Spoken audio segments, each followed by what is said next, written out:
오늘 저에게 배정된 설교 제목은 구원이 시작되다입니다. 예수님께서 구원의 사역을 시작하시면서 외쳤던 첫 선포, 회개하여라, 하늘나라가 가까이 왔다 라는 말씀에 따라 오늘 소제목을 구원, 하늘나라, 회개로 정해보았습니다.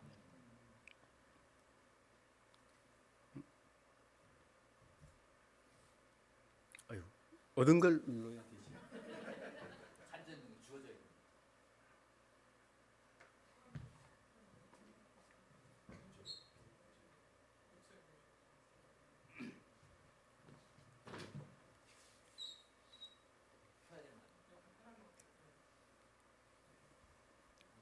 첫 번째 포인트 구원입니다. 우리는 일상에서도 구원이라는 표현을 자주 씁니다. 야구에서 위기에 몰린 선발 투수를 대신하여 들어서는 투수를 구원 투수라고 합니다. 열차가 오르막을 오르다 멈춰 서버리는 경우 또는 고장이 나서 멈춰 서버리는 경우 구원 열차를 투입합니다. 이와 같이 어려움에서 건져주는 것을 구원이라고 합니다. 그렇다면 기독교에서는 구원을 무엇이라고 할 수 있을까요? 바로 하늘나라에 들어가는 것을 구원이라고 할 수 있겠습니다. 그러나 오늘은 좀 다른 관점, 즉 회복이라는 관점에서 이야기해 보겠습니다. 갈라디아서 1장 4절입니다. 예수 그리스도께서는 하나님, 우리 아버지의 뜻을 따라 우리를 이 악한 세대에서 건져주시려고 우리의 죄를 대속하기 위해 자기 몸을 바치셨습니다. 아멘. 예수님은 우리를 건져주시려고 대속하셨다라고 되어 있습니다. 대속은 말 그대로 대신하여 속량한다는 뜻입니다. 속량에 대해서는 주일 예배 때 김원 목사님 레슨을 통해서 배운 바 있습니다. 대속을 영어로는 atonement라고 합니다. 이걸 풀었으면 at one month가 됩니다. 나누어졌던 것들이 하나가 된다는 뜻이죠. 창세기를 보면 죄를 짓기 전 인간들의 아름다운 모습들을 볼 수 있습니다. 하나님과 가까이 대화하는 모습, 아담이 홀로 있음을 걱정하시는 하나님, 뼈도 나의 뼈요, 살도 나의 살이라며 시적 언어로 하와를 맞이한 아담의 모습, 그리고 동물의 이름을 짓고 자연을 돌보는 모습, 이렇게 창조 질서대로의 서로 조화로운 상태를 히브리어로 샬롬이라고 합니다. 그러나 죄를 짓고 난 후에 사람들은 하나님을 피해 나무 뒤로 숨고 저 여자가 먹지 말라고 한 열매를 나한테 줬다면서 저주의 언어로 하와를 비난하기도 하고 또 서로 부끄러워하고 또 땅이 저주를 받아 가시와 엉겅퀴를 내는 모습을 볼 수 있습니다. 죄로 인해 하나님과의 관계, 사람 사이의 관계, 자연과의 관계가 깨어진 상태, 즉 샬롬이 깨어진 상태가 되어버린 것이죠. 그래서 구원의 또 다른 정의는 우리 자신과 하나님, 우리 자신과 타인, 우리 자신과 자연과의 관계를 회복하고 조화를 이루는 것이라고 할 수 있겠습니다. 이렇게 나누어지고 깨어진 관계를 회복하기 위해 예수님이 오시죠. 마태복음 3장에서 예수님은 세례 요한에게 세례를 받으시고 4장에서 사탄에게 시험을 받습니다. 지금 저 그림은 왼쪽은 유대 광야의 모습입니다. 그리고 이쪽 사진은 잘 안 보이시죠? 예수님이 요단강 건너편 베다니에서 세례를 받으십니다. 그리고 광야로 들어가시죠. 네.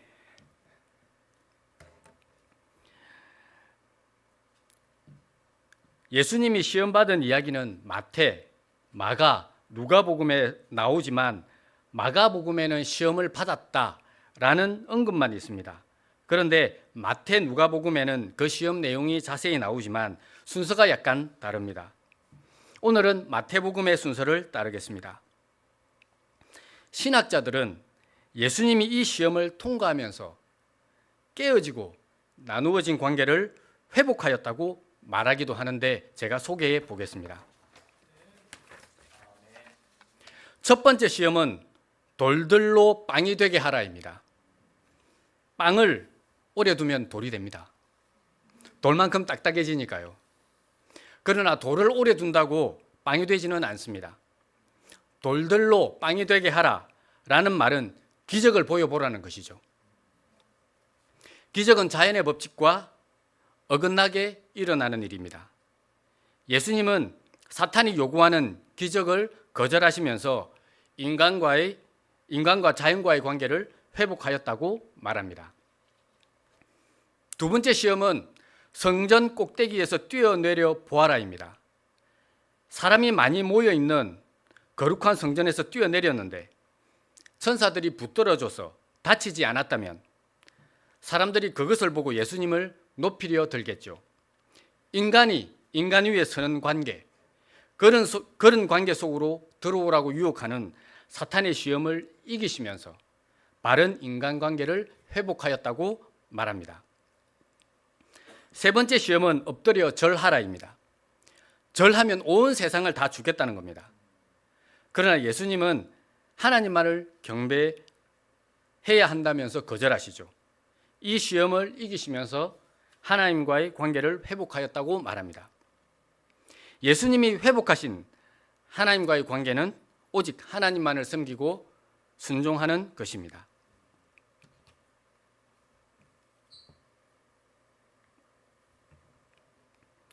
존 밀턴이라는 영국 시인이 적은 복락원이라는 책이 있습니다. 여기서 복자는 회복하다는 뜻입니다. 이 책은 우리에게 좀 더 친숙한 실락원이라는 책의 후속편으로 나온 것이죠. 여기서 실자는 잃어버렸다는 뜻입니다. 실락원에서 아담과 하와가 사탄에게 속아 낙원을 잃어버렸지만 복락원에서는 예수님이 세 가지 시험을 이기시면서 낙원을 회복한다는 이야기입니다. 예수님이 세 가지 시험을 이기고 공생애를 위해 걸어가는 장면에서 복락원의 이야기가 끝이 납니다. 이와 같이 예수님은 대속을 통해서 우리 자신과 하나님과의 관계, 우리와 타인과의 관계, 우리와 자연과의 관계를 회복하신 후 이렇게 선포하십니다. 회개하라, 하늘나라가 가까웠다. 두 번째 포인트인 하늘나라를 이야기하기 전에 세 가지 시험에 대한 재미있는 이야기들이 있어서 잠깐 소개하고 지나가겠습니다. 연세대학교 김모 신학 교수님의 해석입니다. 첫 번째 시험인 돌들로 빵이 되게 하라라는 말은 네가 하나님의 아들이거든 먹고 사는 문제부터 해결해 보라는 뜻으로 해석합니다. 정치인이 선거에 나서면 늘상 하는 말이 있지요. 경제를 살리겠다. 정치인이 선거에 나서면 늘 그 말을 합니다. 1992년 미국 대통령 빌 클린턴이 선거 때 사용했던 구호도 문제는 경제야 바보야 였지요. 우리 부모들이 사탄의 이와 같은 말들을 종종 할 때가 있습니다. 얘들아, 먹고 사는 문제가 얼마나 중요한지 아니? 그러니까 이왕이면 취업 잘 되는 학과에 갔으면 좋겠구나. 너의 꿈을 쫓는 것도 좋은데 일단 먹고 사는 문제부터 해결해야 되지 않겠느냐 라고 말하는 때라고 합니다. 두 번째 시험인 하나님의 아들이거든 뛰어내려 보아라 라는 말은 하나님의 아들로서 하나님의 보호를 확인받으라는 뜻으로 의미로 해석합니다. 조금 전에 말씀드린 복락원이라는 책에도 이와 같은 재미있는 내용이 있어 소개해 보겠습니다. 사탄은 예수님께 다가와 이렇게 말합니다. 책 내용입니다. 내 아무리 별자리를 살펴보고 너의 운명을 점쳐봐도 너의 길은 오로지 슬픔과 노고와 반대와 증오와 비난, 폭력, 매질 뿐인데 네가 무슨 하나님의 아들이라고 그러느냐? 이해할 수 없다. 높은 데서 뛰어내려서 하나님의 아들임을 증명해 보아라. 그래서 하나님의 아들로서 정오와 경멸 속에서도 하나님의 보호가 있을 거라는 확답을 받으라. 우리 모두에게는 안전 욕구가 있습니다. 하나님, 제자 삶을 살면 안정과 번영을 주시는 거 맞지요? 계속 확인받고 싶어 합니다. 그러나 사탄에게 우리는 예수님처럼 말할 수 있어야 합니다. 하나님을 시험해서는 안 된다. 하나님을 믿어라. 하나님이 안정과 번영을 주시든 주시지 않든 모든 인간은 당연히 이 길을 걸어야 하기 때문에 나도 걷는 것이다 라고. 이번에는 복나군에 나오는 이야기입니다. 세 번째 시험 이야기인데요. 엎드려 절하면 나라를 주겠다라고 말하면서 사탄은 예수님에게 이렇게 덧붙입니다. 그대의 계획은 높은데 무엇으로 그것을 달성할 것인가? 위대한 활동에는 위대한 수단이 필요한 법. 그대는 알려지지 않았고 친구도 없고 가문도 비천하도다. 그대의 아버지는 목수로 알려졌고 그대 자신은 가난과 고생 속에서 자랐도다. 그대가 위대해지고자 한다면 어디서 권위를 끌어올 것이며 신하들은 어떻게 얻고 그대 뒤를 따르는 저 어리석은 무리들은 무슨 비용으로 먹일 것인가? 나에게 절하라. 모든 것을 다 주겠다. 사탄은 하나님의 일을 하는 것조차 돈과 권력이 필요하다고 권하지요. 혹 사탄의 하나님의 은혜보다는 돈이 부족하다는, 힘이 없다는 핑계를 대면서 무기력한 제자 삶을 살고 있지는 않은지 한번 돌아보게 하는 이야기입니다. 그러고 보면 우리 주님은 참으로 낭만적이십니다. 자기 현실이나 세상의 논리에 매이지 않고 오직 하나님의 은혜와 사랑만으로 이미 충분한 그런 예수님의 낭만이 저에게도 넘쳤으면 좋겠습니다. 두 번째 포인트, 하늘나라입니다. 유대인들은 하나님이라는 단어나 하나님의 이름인 여호와라는 단어를 잘 사용하지 않습니다. 그래서 유대적 성격이 강한 마태복음에서는 주로 하늘나라라는 단어가 사용되고 다른 복음서에서는 하나님 나라라는 단어가 사용이 됩니다. 이제 하늘나라를 분리해서 이야기해 보겠습니다. 하늘은 방금 말씀드린 대로 하나님을 뜻합니다. 그리고 나라가 성립되려면 세 가지 요소가 필요하지요. 바로 영토, 국민, 주권입니다. 8월 15일은 광복절입니다. 한자로 빛, 광자, 회복할 복자를 사용해서 빛을 다시 회복했다. 즉 주권을 회복했다는 의미입니다. 일제강점기 때 우리나라는 영토도 국민도 있었지만 주권이 없었지요. 지금 우리는 줏대가 없고요. 성경에도 나와 있지 않습니까? 이 줏대 없고 악한 세대요. 마찬가지로 예수님 당시 유대인은 영토도 국민도 있었지만 주권이 없었기 때문에 나라는 곧 주권을 의미했습니다. 그래서 하늘나라는, 하나님 나라는 하나님의 주권적 통치가 이루어지는 곳, 하나님의 영향력이 미치는 곳, 주기도문에 나오는 것처럼 하나님의 이름이 거룩히 여김을 받는 곳을 의미합니다. 새번역, 우리말 성경, 개역개정, 현대인의 성경 모두 하늘나라가 가까웠다 또는 가까이 왔다라고 번역되어 있지만 학자들이 말하는 정확한 번역은 하늘나라가 왔다, 이미 도달했다라고 합니다.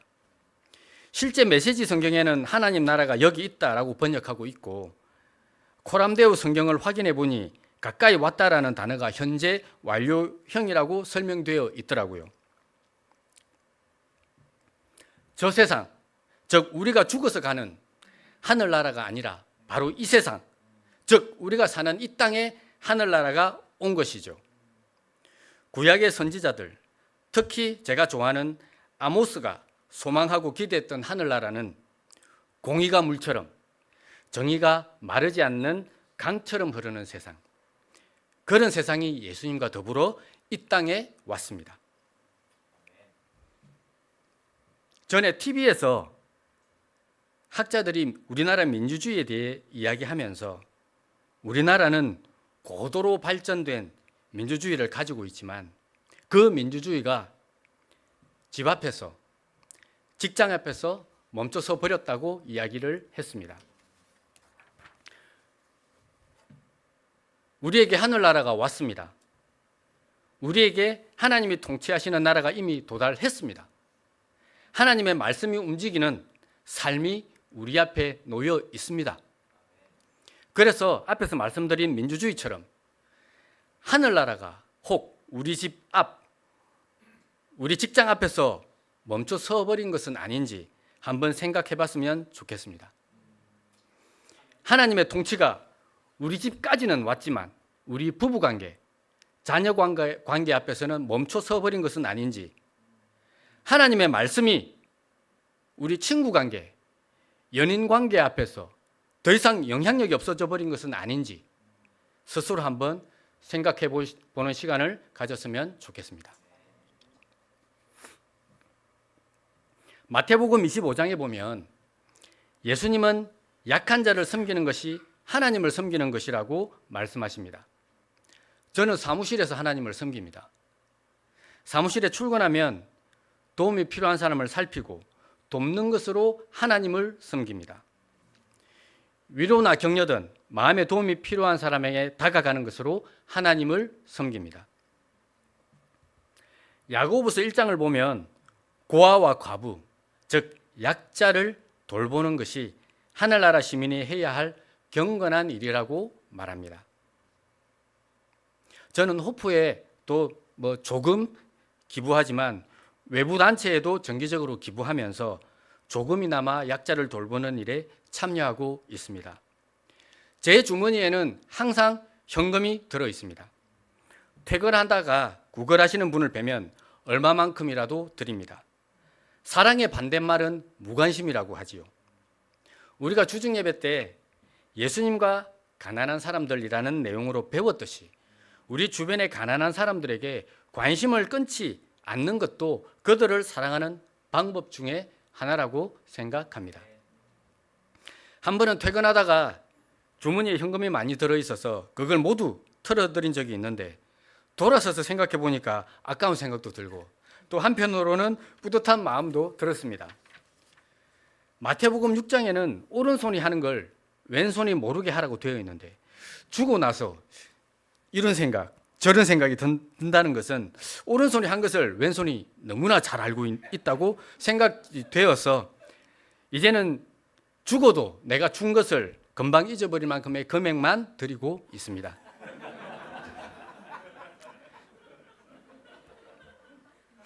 에베소서 5장을 보면 남편들은 그리스도께서 교회를 사랑하듯 아내를 사랑하라고 되어 있습니다. 한 번은 아들과 산책하다가 명예에 관해 이야기한 적이 있습니다. 세상 사람들은 사회적 신분이나 재산으로 명예를 삼지만 아빠의 명예는 엄마의 웃는 얼굴이다. 너도 그런 것들을 명예로 여겼으면 좋겠다. 라고 말한 적이 있습니다. 남편들이 추구해야 할 하늘나라는 여러분 아내들의 웃는 얼굴에 있다고 감히 말씀드리고 싶습니다. 골로새서 3장에 보면 부모들은 자녀를 격분하게 하지 말라고 되어 있습니다. 자녀들이 왜 격분할까요? 어떤 노철학자가 이런 말씀을 하셨습니다. 자녀를 사랑하는 것은 자녀의 자유를 사랑하는 것이다라고. 제가 좋아하는 말씀입니다. 고린도후서 3장에는 주님의 영이 있는 곳에 자유가 있다고 했습니다. 자녀들이 하나님 안에서 마음껏 자유를 누리는 곳, 그것이 바로 하늘나라입니다. 계속 말씀드리지만 예수님은 구원의 사역을 시작하시면서 하늘나라가 이미 도달하였다라고 선언하셨습니다. 이제 여러분의 삶의 곳곳을 한번 살펴볼 차례입니다. 여러분의 삶의 곳곳에 하나님 나라가 도달해 있습니까? 우리에게는 하늘나라, 하나님 나라를 확장해 나가야 할 의무가 있습니다. 그래서 우리는 늘 내가 하나님 나라를 확장하고 있는지 아니면 그것을 막고 있는지 스스로 자문하면서 살아가야 합니다. 아멘. 마지막 회개입니다. 성경은 고전 중에 고전입니다. 그래서 많은 철학자, 인문학자들이 성경에 관심을 보이지만 그중 성경의 능력과 구원의 은혜를 맛본 사람은 별로 없다고 하는데 그 이유는 구원의 첫 관문인 이 회개를 경험하지 못했기 때문이라고 합니다. 성경 내에서 여러 교리들이 서로 논쟁하지만 유일하게 논쟁하지 않는 것이 회개의 필요성이라고 합니다. 그래서 성경은 회개하지 않는 인간과는 아무 상관이 없는 책입니다. 회개의 뜻은 방향을 바꾸다, 돌아서서 다른 길로 가다, 하던 일을 멈추고 그 반대의 일을 하다입니다. 보통 회개를 잘못을 반성하는 것, 양심의 가책을 느끼는 정도로만 생각하는데 원어는 그것과 전혀 다릅니다. 어떻게 느끼느냐보다는 무엇을 하느냐가 더 중요하다는 뜻입니다. 아까 보여드렸던 그림인데요. 그림을 보시면 갈릴리 호수에 있는 물이 요단강을 따라 사해로 흘러들어가지요. 갈릴리 호수는 예수님 당시에는 황금어장이었다고 합니다. 여기에 사는 물고기가 요단강을 따라 내려가다가 사해에 들어서면 어떻게 될까요? 갈릴리 호수는 민물입니다. 그러나 사해는 염분이 바닷물의 5배가 높아 물고기가 살 수 없다고 합니다. 그래서 갈릴리 호수에서 요단강을 따라 내려가던 물고기가 사해에 이르기 전에 돌아서지 않으면, 즉 회개하지 않으면 죽습니다. 형제자매 여러분, 자신의 생명을 위해, 우리의 영혼을 위해 투쟁하시길 권합니다. 회개는 그냥 이루어지지 않습니다. 물고기가 사해로 내려오다 갈릴리 호수로 다시 거슬러 올라가듯이 몸부림치고 투쟁을 해야 합니다. 아멘. 오늘 저는 구원, 하늘나라, 회개에 대하여 말씀드려 보았습니다. 여러분 삶 곳곳에 하늘나라가 풍성하게 임하길 바라오며 기도드리겠습니다.